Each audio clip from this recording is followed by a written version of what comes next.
छोटे छोटे स्टूडेंट्स, उनके फेस पर लाठियां चार्ज हुई हैं, उनके हाथों पर अच्छी खासी इंजरी हुई है। और यहाँ मतलब ऐसा लग रहा है क्या मतलब स्टूडेंट्स के लिए मिलिट्री की जरूरत थी सरकार को? क्या कर रही है सरकार और क्या चाह रही है? आवाज दबाने की पूरे तरीके से कोशिश कर रही है सरकार, पर अब भारत झुकने वाला नहीं है। भारत जाग चुका है और वाकई में बहुत जल्दी जागने की जरूरत थी, और ज्यादा जल्दी जागने की जरूरत थी ताकि ये हमारा नुकसान नहीं होता। बहुत नुकसान हो चुका है, बहुत ज्यादा नुकसान हो चुका है। इतना नुकसान नहीं जाग रही है ना, 1 महीना हो गया हम पे बैठे हुए। सरकार को जागना पड़ेगा, सरकार जागेगी और ये प्रोटेस्ट रोकने की पूरी कोशिश की जा रही है। जैसे कि हमें मार्च नहीं करने दिया जा रहा है, निकलने नहीं दिया जा रहा है, लाठी चार्ज 3 बार पुलिस लाठी चार्ज कर चुकी है। देखिए स्टूडेंट्स पीछे बसेस खड़ी है, डिटेन करने के लिए पूरी बसेस खड़ी है। यहाँ पे बाहर भी जेल बनाया, जेल बन चुका है और ये जंतर मंतर हमें जो है याद दिलाता है जलियांवाले बाग की। ऐसा लग रहा है आज जैसे जलियांवाला बाग जो रहा होगा वो आज हमने पढ़ा ही था। आज हम देख रहे हैं कि पूरा इधर भी बैरिकेड है, उधर भी बैरिकेड है, और स्टूडेंट्स के अंदर ये जज्बा है कि स्टूडेंट्स खुद से ही बसेस के अंदर बैठ चुके हैं कि हमें अगर मार्च नहीं करने दे रहे हैं तो हम खुद ही डिटेन हो चुके हैं। एजुकेशन जो कि हमारा सबका अधिकार है, एक हर देश की तरक्की का बेस है और हर भविष्य कहलाते हैं। स्टूडेंट जो है देश का भविष्य कहलाते हैं। आज सारे स्टूडेंट्स यहाँ देख सकते हैं क्या हाल हुआ है। यूनिवर्सिटीज बंद की जा रही है, नेट पेपर लीक किए जा रहे हैं और उस पर भी ये सरकार झुकने को तैयार नहीं है। इतनी निर्दयता कि इनको मतलब डिटेन कर लिया गया, वंशु जी को डिटेन कर लिया गया है। तो ये इतनी निर्दयता क्यों है? आखिर क्यों सरकार मानने को तैयार नहीं है अपनी गलतियां? आखिर क्या चाह रही है सरकार? इस प्रोटेस्ट को रोकने के लिए सरकार ने क्या क्या नहीं किया है? सारे बॉर्डर सील कर दिए गए हैं, हर जगह बैरिकेड्स लगा दिए गए हैं। यहाँ तक आने के लिए जो एक एक बंदा जो भी यहाँ तक आया है उनको कितने एफर्ट्स करने पड़े हैं, वो किस तरह आए हैं वो जानते हैं। सैकड़ों लोग जो है पैदल कई किलोमीटर का सफर कर यहाँ तक पहुंचे हैं और जज्बा और देख सकते हैं आप कम नहीं है। और सबको बदनाम करने के लिए सरकार कुछ ना कुछ करती है। सरकार को मतलब जबकि ये निर्दयी सरकार, ये कहने के लिए मतलब कुछ शब्द ही नहीं है इस सरकार के लिए हमारे पास। आपके पीछे काफी पुलिस फोर्स है और पुलिस ने छात्रों पर लाठियां भी चलाई हैं। मैंने देखा कि छोटे छोटे से स्टूडेंट्स। आपको लगता है कि संसद मार्ग जानो कहते हैं संसद का घेराव के लिए जा पाएंगे जिस तरीके की? बिल्कुल जाएंगे। अभी शाम तक कोशिश पूरी रहेगी और कोशिश यही रहेगी और इनको खोलना पड़ेगा रास्ता। हम लोगों को जाने देना पड़ेगा कि इस आवाज नहीं दबा सकते। ये आवाज जाएगी। आवाज दबाने के लिए इंटरनेट बंद कर दिया गया है, फोन बिल्कुल यहाँ इंटरनेट नहीं चल रहा है, किसी का भी नहीं चल रहा है। प्रधानमंत्री कहते हैं पूरा देश मेरा परिवार है, तो संसद से 1 किलोमीटर दूरी पर लाखों हजारों लोग यहाँ बैठे हैं, क्या उन्हें इनसे बात नहीं करनी चाहिए? बात करनी चाहिए, मोदी जी को यहाँ आना चाहिए। इतनी गर्मी में और जो हालत सबकी है उनको आके देखना चाहिए कैसे कैसे स्टूडेंट्स यहाँ तकलीफ उठाकर बैठे हुए हैं और उसके बाद भी 1 महीने से बैठे हुए हैं, अनशन पर बैठे हुए हैं और उसके बाद भी पुलिस सरकार सुनने के लिए तैयार ही नहीं है। शर्म आनी चाहिए सरकार को। छात्र खुले आसमान के नीचे बैठे हैं। वहाँ उत्तर प्रदेश में जौहर यूनिवर्सिटी को तोड़ने का हुक्म आ गया है, सरकारी फरमान आ गया, कैसे देखती है? मैं वही बता रही हूँ, हमारे देश का भविष्य बर्बाद हो चुका है। ये देश पूरा बर्बाद हो चुका है। स्टूडेंट्स के पेपर्स लीक हो रहे हैं। यूनिवर्सिटीज, आप जौहर यूनिवर्सिटी की बात अभी हो रही है, इससे पहले जम्मू यूनिवर्सिटी बंद कर दी गई है, उसको भी मेडिकल कॉलेज एक बंद कर दिया गया है। इतनी बुरी हालत हमारे देश की हो चुकी है। हमारे देश के भविष्य से खेला जा रहा है। क्या भविष्य रहेगा हमारे देश का? बेटी में ये जन जी सरकार के पास इसके अलावा कहने के लिए और कुछ भी नहीं है, कुछ भी नहीं है। जिसने भी आंदोलन किया उनको एक नया लक़ब हमेशा दे दिया गया है, नया लक़ब दे दिया गया है।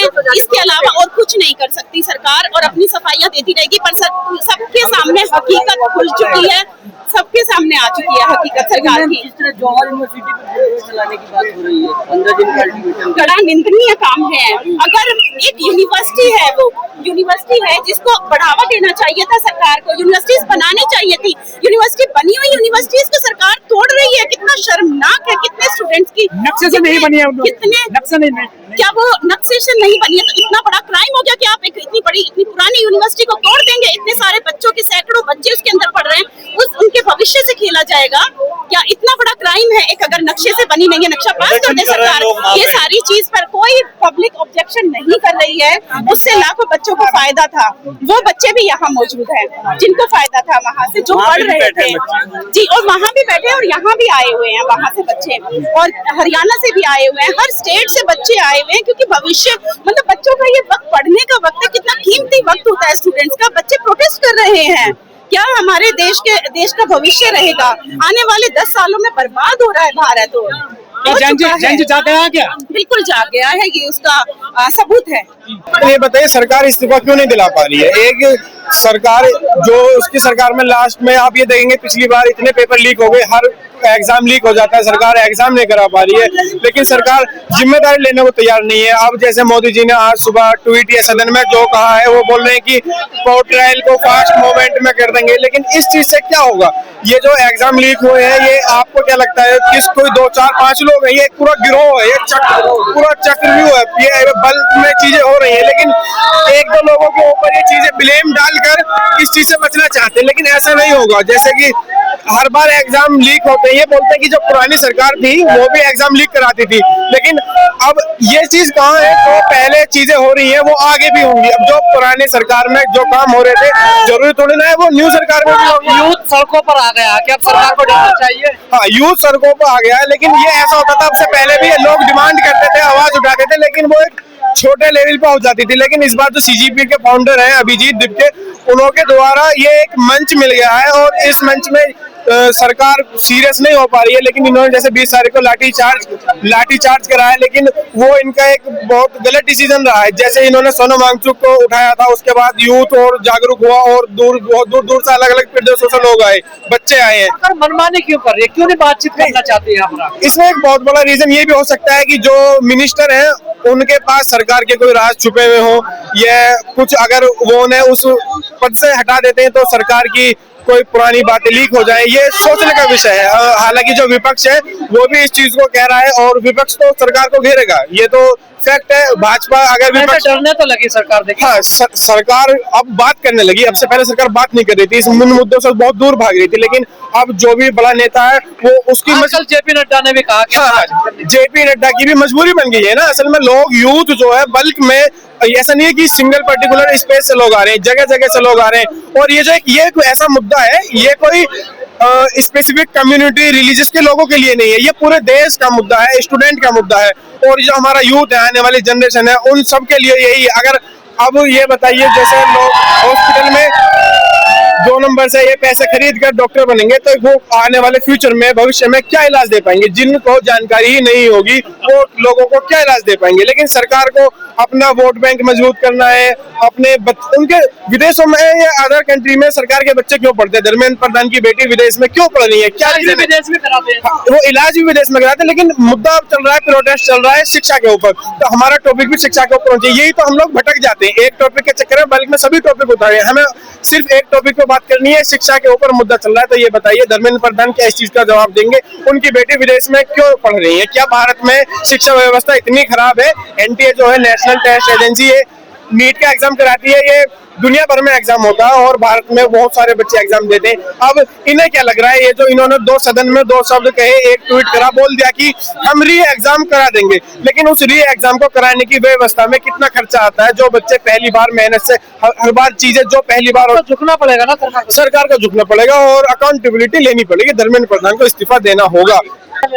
हिंदुस्तान के मैं पहले दिन, यानी कि मैं यहाँ पर जंतर मंतर पे आ रहा हूँ जिस दिन से चालू हुआ। इससे पहले इंदिरा गांधी के गौरक्ष आंदोलन में आया था। अब जो इसमें बच्चे आए हैं वो अपनी जान हथेली पे रख के आए हैं, पूरे हिंदुस्तान से आए हैं, राजस्थान के बॉर्डर, पाकिस्तान के बॉर्डर से आए हैं। इन्होंने कोई ऐसी जगह नहीं जहाँ से हमारा ये बच्चा नौजवान अपना आया हो, लेकिन ये तब जाएंगे जब ये कुर्सी छोड़ के जाएगा। धर्मेंद्र प्रधान भी नहीं, अमित शाह, ये आपका मोदी, वो तो जाएगा ही जाएगा, इस्तीफा देना ही होगा। नरेंद्र मोदी, अमित शाह, उसके बाद आपका आरएस का प्रमुख मोहन भागवत, जड़ पकड़ लिया आपने। ये मोहन भागवत, इसको लाने वाले हम ही थे, आज इसको ले जाने वाले हम ही थे। इनमें अहंकारियों के नाम है। मैं गारंटी दे रहा हूँ 2 दिन बाद ये कुर्सी पर नहीं मिलेगा, शनिवार कुर्सी खाली मिलेगी।